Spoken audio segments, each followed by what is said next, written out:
How many of you enjoyed last week? All right. If you weren't here, I want to encourage you, go online and listen to week one because it kind of lays the foundation for the whole series. We're talking about David in the middle. And really what this is a study of the in the middle years of King David in 1 Samuel 18 through 31. And so I encourage you, this morning I actually read again the first 4 chapters of this story once again just to refresh my mind. But again, I feel like I just said again like 20 times in one sentence. Did I say that? Yeah, some of you are like, again? Okay. So if you missed it, like I said, go back, watch it online. And so here's what was going on. David was anointed as a young man to be king, but he was not yet the king.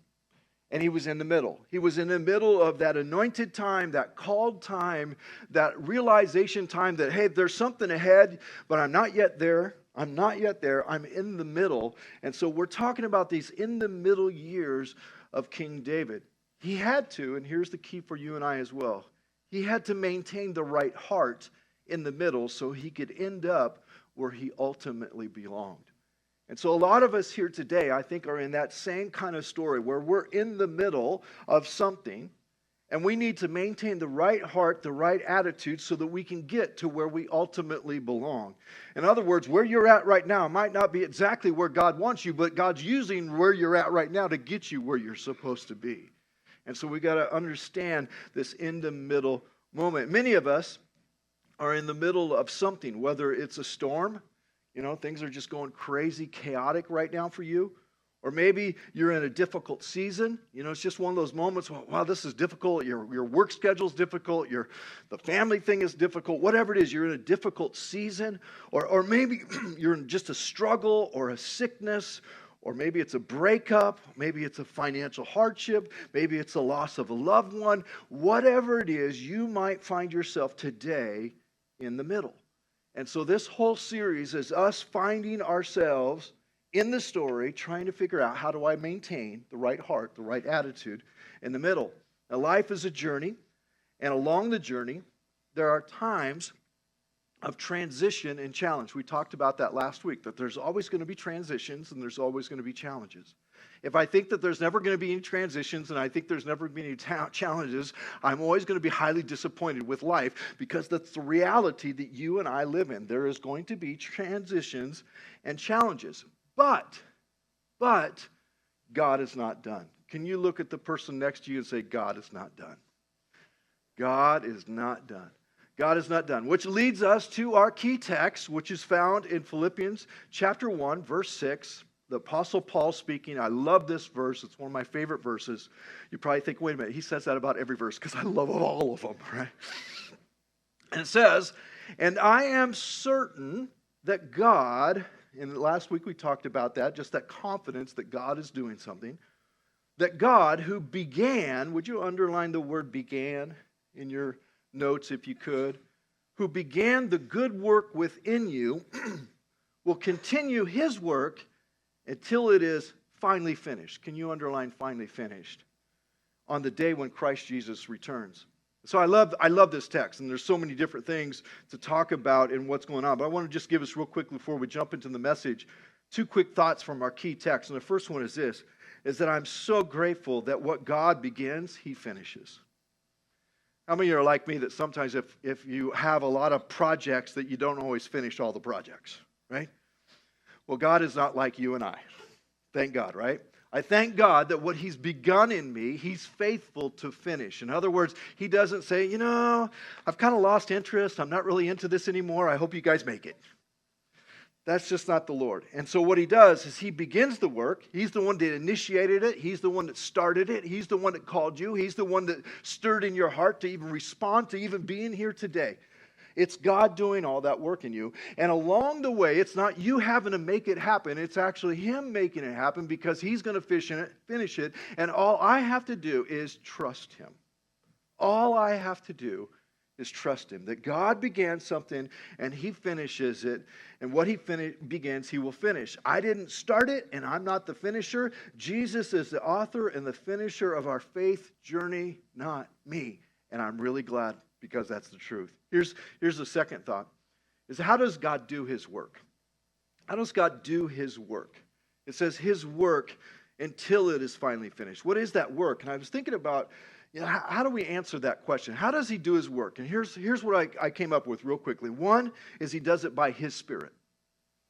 It's the Spirit of God moving upon your spirit, upon your soul, to accomplish what he's trying to do. That's where it starts. And so if you're wondering right now, how is God doing that? He is knocking and leading and convicting and guiding and illuminating and showing you things about who he is by his Spirit.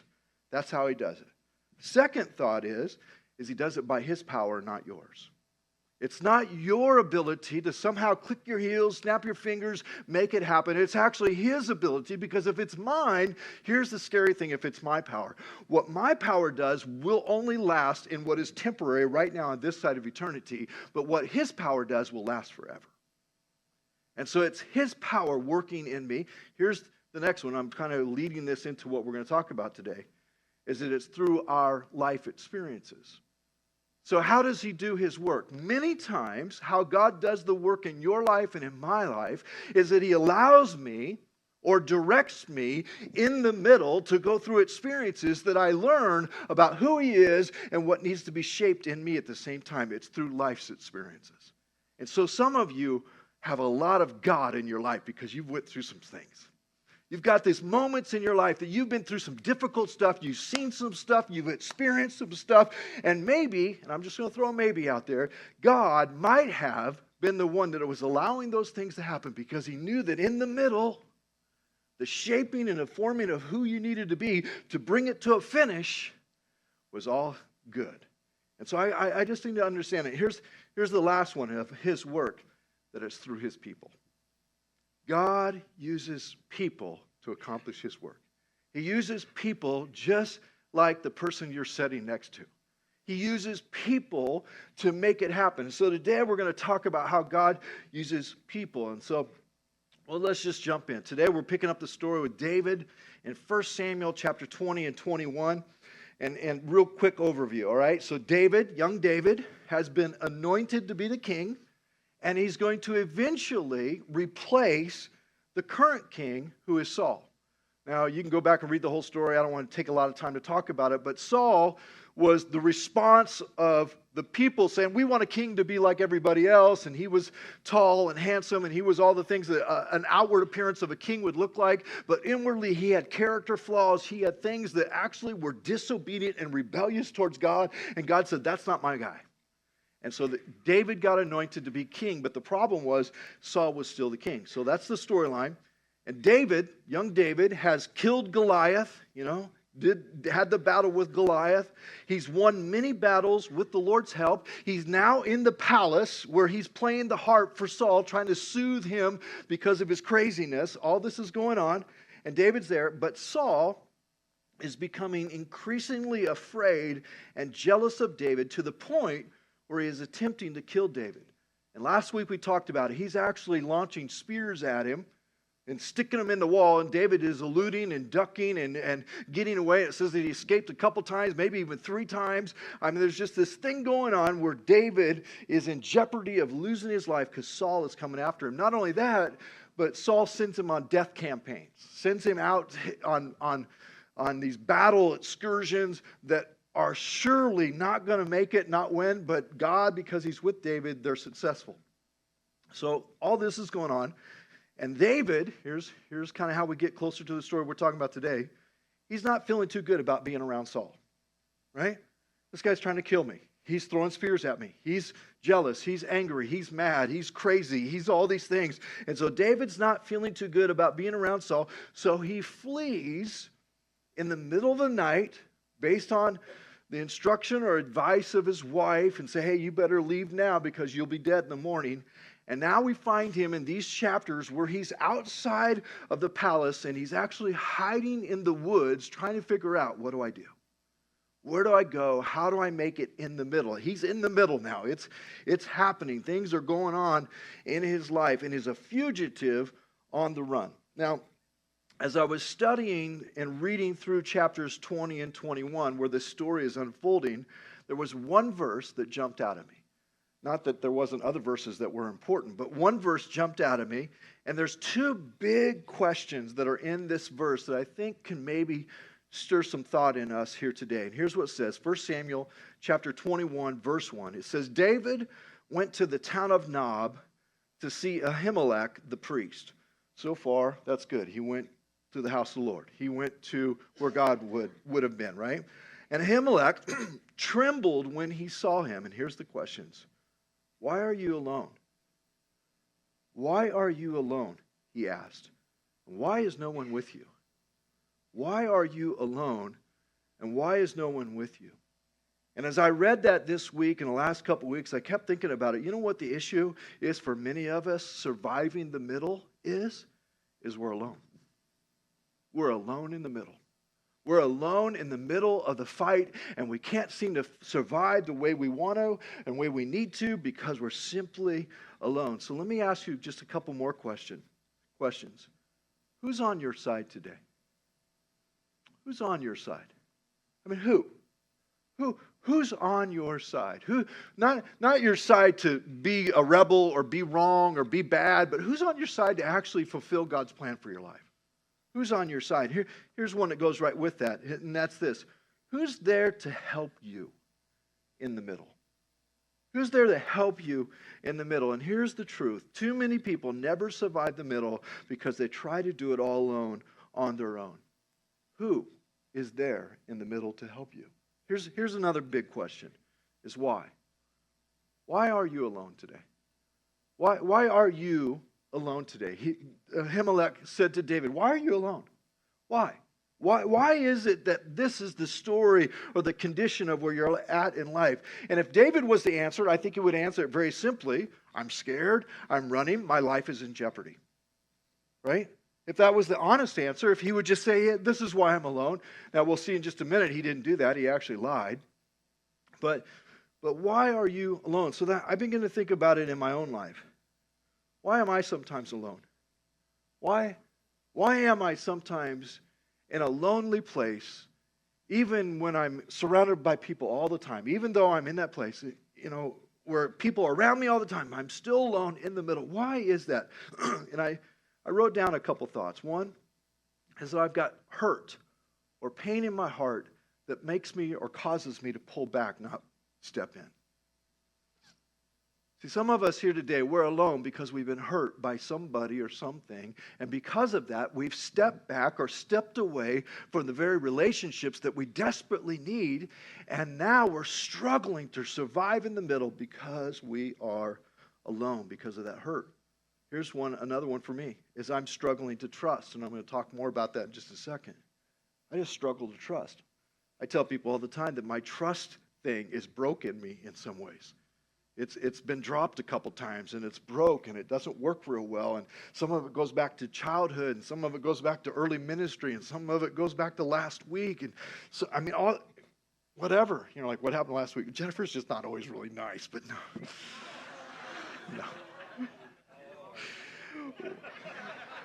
Sorry, Lord. But, just this idea of just struggling to trust. And here's another one. I was thinking, okay, why am I alone? Can I just be really, really honest? I'm going to get even more honest in a second. Is that I have to admit that I'm really self-focused. Why am I alone? Because I like me. I'm just selfish, And so when you begin to understand why, and then maybe the who, and you go, okay, wait a minute. If I'm going to survive the middle, I got to deal with this. And so let me give you just a couple thoughts real quick. Fill in the blanks. Surviving in the middle is not a solo adventure. It's not a solo adventure. We all desperately need friends that can help us in the middle. We all need friends that can stick closer than a brother. And when I was growing up, I was thinking about that. I had a lot of what I would call fair weather friends. Anybody have fair weather friends? Okay, yeah, some of you are like, yeah, I got fair weather friends. And my fair weather friends when I was growing up, it was fair weather if I had a keg. They were fair weather, right? And they were fair weather if I had a big bag of marijuana. All of a sudden, I had all kinds of friends, right? But the moment I didn't have that, I didn't have any friends. or I had a couple friends, or maybe they were just friends to see how we're going to get to the next keg or the next bag or whatever it might be. But I realized that was really not the way to go. So it's not a solo adventure. And again, can I be brutally honest? What we're talking about today has been a major struggle in my entire life. This in the middle thought of not being alone has been a struggle in my life. I stand before you as a pastor who is admitting this is a hard thing for me. It's a difficult thing. And I wrote down some thoughts. I said, I have, and I'm not proud of this, I have a maverick or a lone ranger mentality that constantly keeps me from God's best in my life. I have this in me that causes me to remove myself from the relationships that I desperately need so that I can survive in the middle. And it's not good. It's not like, wow, you're a lone ranger, you're a maverick, it's killing me. And it kills you. Here's another thought, is that I've been hurt over the years, and I already said this, and my ability to trust people has always been a struggle. And here's the truth. But at the same time, more and more as I'm getting older in ministry and I'm getting older in life, I realize if I'm going to get through the middle in my life, in the middle times of my life, I can't do it alone. I can't do it alone. Would you just look at the person next to you, right and left, and say, I can't do it alone. I can't do it alone. I can't do it alone. And so here's the next point in your notes. Is surviving in the middle, then, is surrounding yourself with people you can trust. It's surviving in the middle is surrounding yourself with people you can trust. David would have never made it through the middle time of his life if it wasn't for the people that he surrounded himself with that he could trust. He would have never made it. The Jonathans, his wife, all the different people that he had around him that made a difference. We're going to look at some of those today. Now, I've been wrestling with this idea of trust and friendship for some time. Like I said, this has been a battle of mine ever since I was a kid. And just wrestling with this idea, well, who can I trust? What should trust look like? How do I do that? And I began to come up with, and actually I had help to get to this, of the people that I should trust and I could trust. Because if I'm supposed to surround myself with people I can trust, what do they look like? What is that? What is a person that I can trust look like? You just got to ask that question. And so let me give you real quickly 3 things that I've come up with that I think will apply to all of our lives together. First one is people who sincerely care.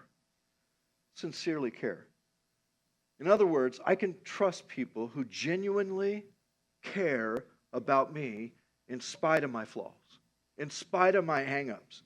I say this all the time. Maybe you heard me say it once or twice. Hang around me long enough and I will highly disappoint you. Then we will find out how much we truly love each other and how much we truly care about each other.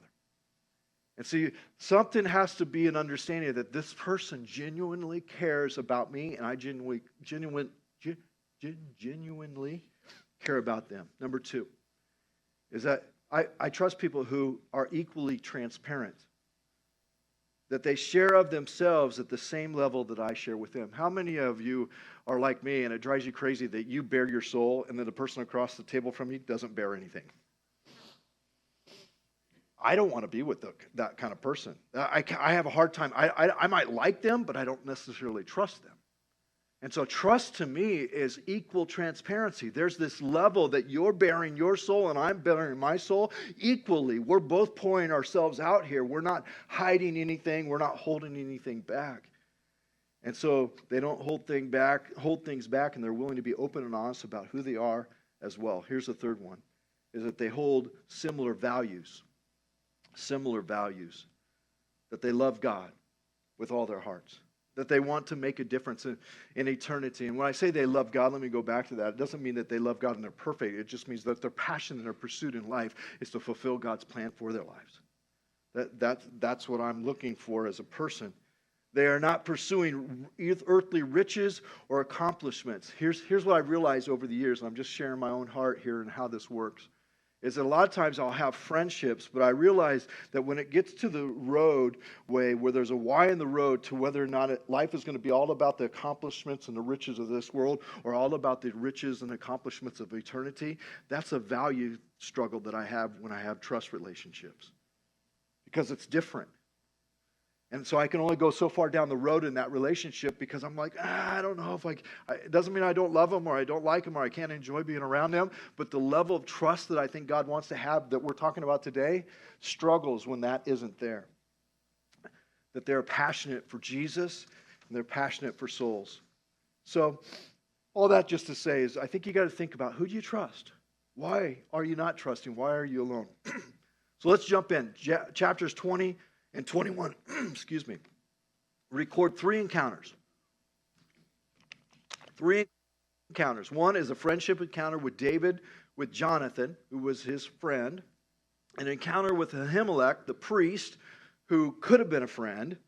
And an encounter with Achish, a Philistine king, who really wasn't a friend. Okay, so, and there's friendship lessons that we can learn from each one of these. So let's just dive in. Here's the first one, David and Jonathan. And to understand David and Jonathan, we actually need to go back to 1 Samuel chapter 18 to see when David and Jonathan first met. Here's what it says. It says, after David had finished talking with Saul, right after he had done the Goliath thing, it says he met Jonathan, the king's son. And there was an immediate bond between them.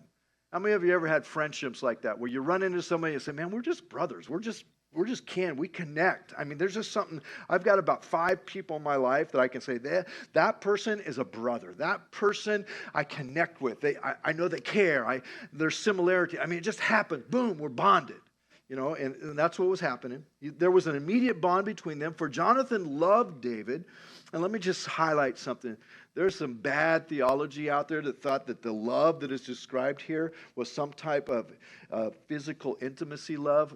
Totally inaccurate to what is understanding. And Jay's over there nodding his head, which when people read that and say that, it's like, dude, you're totally missing what's going on. This is brotherly love, committed love of a brother and a brother that says, man, I got your back. I'm there for you. For Jonathan loved David. And then jump in verse 3, it says, and Jonathan made a solemn pact. In other words, a promise with David, a commitment, a covenant, because he loved him as he loved himself. Jonathan sealed the pact. In other words, it wasn't just a bunch of talk. He sealed the pact by taking off his robe and giving it to David together with his tunic, his sword, his bow, and his belt, which is very important to the story because immediately when they met, Jonathan understood that you're anointed to be king, and even though I'm the prince who should be the king someday, you're the guy. I'm stepping back so that you can be stepped forward and brought forward. Matter of fact, symbolically, my coat represents this. My sword represents this. My tunic represents this. All that I have, I put on you, and I want to see you be successful. And that's what was happening. So then we jump forward, all right? So the last week's message then happens where Saul's throwing spears at him, and people are saying, you better get out of here before morning, you're going to be dead. All that stuff is happening. So then we jump to 1 Samuel chapter 20, verses 1 and 2 and 4.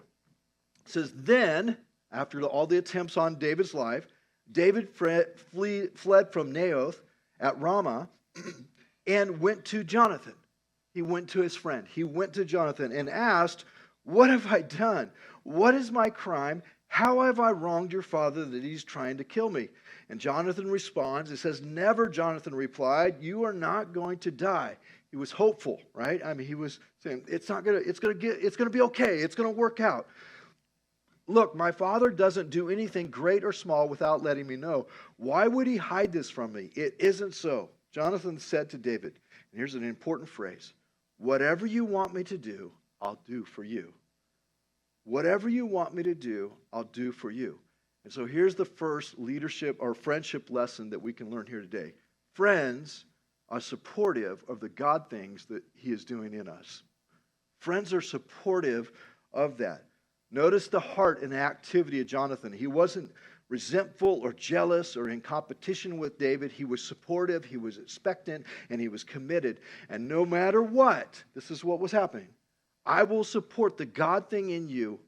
And here's what's so cool is many times when you're in the middle and I'm in the middle, God will raise up a friend that help get you through the middle.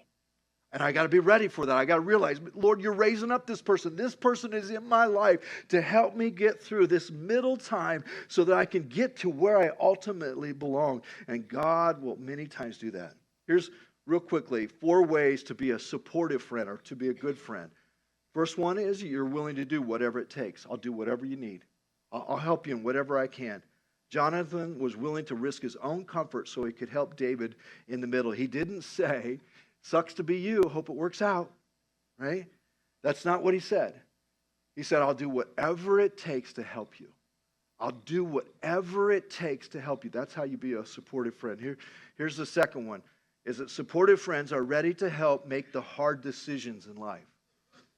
Sometimes when you're in the middle, the decision process is brutal. The friends that are supportive and the ones that you need to surround yourself with are those friends that get around you and say, hey, let's wrestle with this together. Let's figure this out together. Friends are willing to explore the truth together. And Jonathan helps David to decide and test the situation together. Let me tell you the story real quick.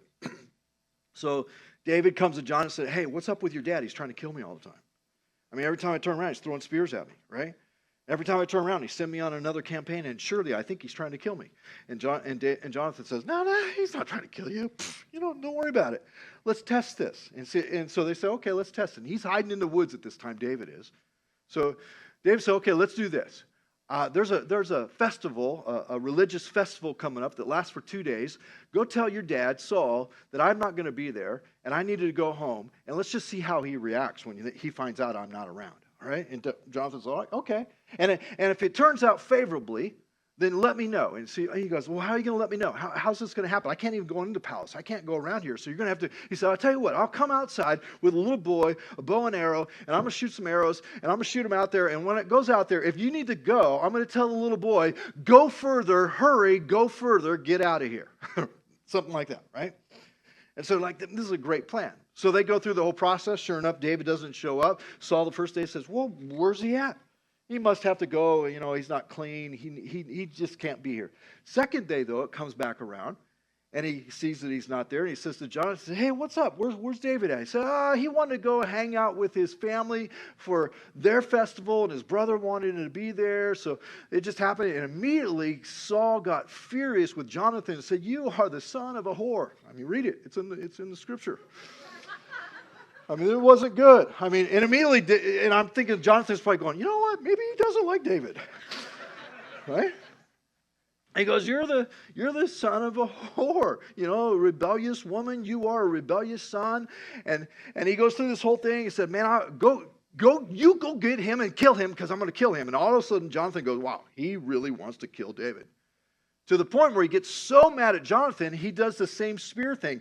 And he throws the spear at Jonathan, tries to kill his own son. Because he's so mad at this situation. By the way, a little side note. Thank God that Saul is a terrible throw. Right? I mean, I was like, dude, this guy's terrible. I mean, he's throwing spears at everybody, hitting nobody. So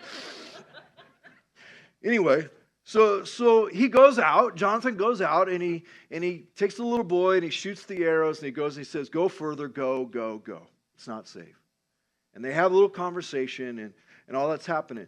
Well, the point I'm making is that Jonathan risked his own comfort and his own relationship with his father to help make a hard decision for his friend.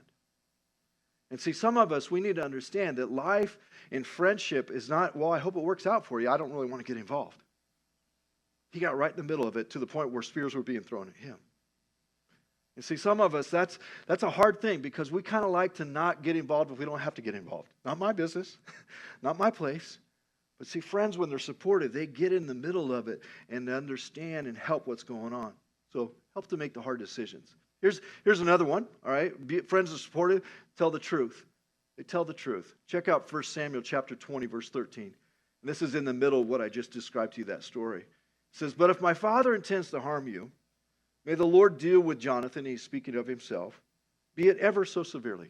He's third person talking about himself. He says, if I do not let you know, and send you away in peace. He said, and he goes on, he said, man, may I be cursed. May I not be in a right place. And I thought to myself, you know what? Here's the characteristic of a supportive friend. A supportive friend doesn't know the truth and hope that somehow the friend figures out someday what the truth actually is. See, a friend that supports actually is willing to tell the truth, even if it's a hard truth. Even if it's a difficult one that might cause some pain and separation, even if it's that because the truth will set you free. And love without truth is not really love. And so at some point, you have to tell the truth. Here's what's missing many times in our supportive friendship relationships. We see stuff of the people that we're around and we never say anything, right? Right now, a popular phrase, see something, say something, right? See something, we talk about bullying, right? But what about in life and just character and things that are in our friends that aren't quite right, and you know the danger that's around the corner? You can see it because many times you could see it in your friend before the friend can see it themselves. And someplace at some point, if you're going to be a supportive friend, that friend that's supportive, you've got to be willing to say, hey, can we talk? Can we talk? I need to let you know.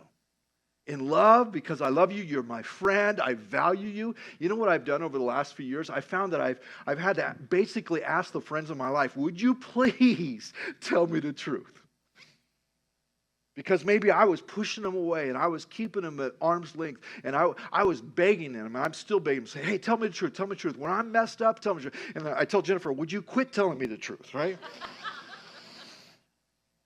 But tell me the truth.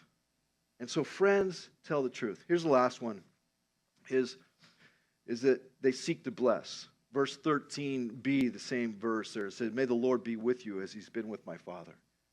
You seek to bless. Let me do the last two stories, I'll close. So David and Ahimelech. So David and Jonathan, obviously, that's the big story. That's how to be a friend. That's how to engage in friendship. But David and Ahimelech, interesting story in 1 Samuel chapter 21. So here's what it says, verse 1 and 2. It says, David went to the town of Nob and to see Ahimelech, the priest. Ahimelech trembled when he saw him. Why are you alone? He asked, why is no one with you? Which we've already looked at. Verse 2, though. Notice what David did. The king has sent me on a private matter. Lie. David said, he told me not to tell anyone why I'm here. Lie. I've told my men where to meet me later. Lie. He was lying. All of a sudden, he went from this friendship relationship to now he's with Ahimelech, and he begins to lie. Here's the friendship lessons, is that friends are honest. Friends are honest. Friends are honest to create opportunity for the potential of bonding together, and this one's even a bit more important, and to protect the future. See, a lot of times, here's what's happening in our friendship lives and why we struggle to get in the middle. Because we're lying today, it's affecting our ability to get to the place where God ultimately wants us to be later. There's a direct correlation to my truth today and my ultimate beyond moment that God has for me. In other words, when I'm lying over here, it's like adding days, adding weeks, adding months, adding lack of possibility that I will ever get to where I'm supposed to be. So honesty. So what destroys lasting friendship? Lies. Being transparent is critical to survive in the middle. Lies will destroy your ability to survive in the middle. David was lying to Ahimelech, and the pathway to friendship is full disclosure. And I want to just note one thing before I go on to the next one, is that the lack of honesty from David, and we'll read this in the story next week, the lack of honesty from David actually played into the death of Ahimelech and 85 other priests and all their family members. So what's that mean? Sometimes the lack of honesty in us in the middle is actually causing bigger problems versus taking care of them. Because I'm lying. Because I'm lying to the people that I should be telling the truth. Because I'm not being transparent and open about what's really going on. Even though it might be hard in the moment. It might be difficult. I don't know how Ahimelech would have responded. But just possibly it might have saved his life, his family's, the other priests' lives. All these different situations could have been totally different if maybe he went the other way and not down the road of telling a lie. So honesty. Here's the last one. David and King Achish.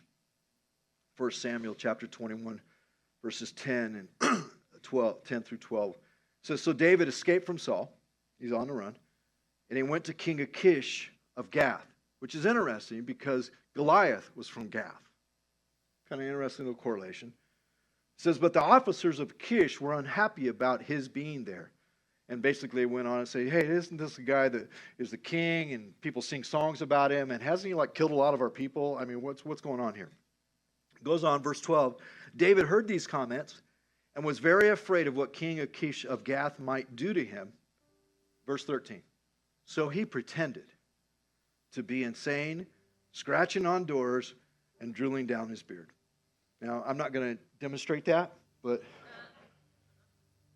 he went a little crazy. He went a little crazy. Here's the friendship lesson as I close, is that friends are real. Friends are real, and don't put on a show. I'm not putting on a show. I'm going to be real. I'm going to be real with who I am. I can't be a friend. I can't make it through the middle if I'm not real. See, some of us have gotten really good at pretending. We've got really good at putting on the show. Now, maybe it's not a show to make us look like we're insane. Maybe it's to make us look like we're okay when we're actually not. That's actually another form of insanity, right? You see, David pretends to be insane in front of King Achish, and my word to us simply is this: don't pretend, don't put on a show. It might buy you some time today, but it won't help you in the long run. It might make everybody think it's okay right now, but it's not going to help you in the long run. Don't pretend. Here's a bonus friendship lesson, actually, and it says is this, and this is in this story. Lack of friends will cause you to wander into the enemy's camp. When you're in the middle alone, be careful that you do not jump from one bad situation into another one on purpose. Be very careful. Let me close. You just bow your heads in prayer.